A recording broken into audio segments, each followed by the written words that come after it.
नांदेडमध्ये कुऱ्हाडीनं फोडलं ईव्हीएम, तरुणाला अटक. तर यवतमाळच्या हिवरी गावातील जेवणासाठी मतदान केंद्र बंद, कर्मचाऱ्यांवर कारवाईचा इशारा.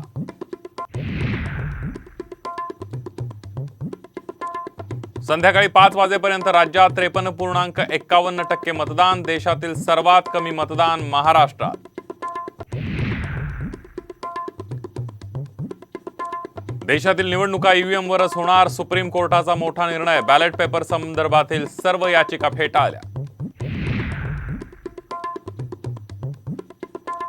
भाजपसोबत जाण्यासाठी पवारांनीच बैठक घेतली, धनंजय मुंडेंचा आरोप. तर कागदपत्र तुम्हीच चोरली, आव्हाडांचं प्रत्युत्तर. महायुतीमध्ये नाशिक लोकसभेचा तिढा कायम. तर दिलीप खैरे, हेमंत गोडसे आणि शांतिगिरी महाराजांनी उमेदवारी अर्ज घेतल्यानं सस्पेन्स वाढला. वर्षा गायकवाडांना दिल्लीला पाठवणार, देशात हुकुमशाही येऊ देणार नाही, उद्धव ठाकरेंचं विधान. तर वैशाली दरेकर आणि दिना पाटील यांनी घेतला एबी फॉर्म.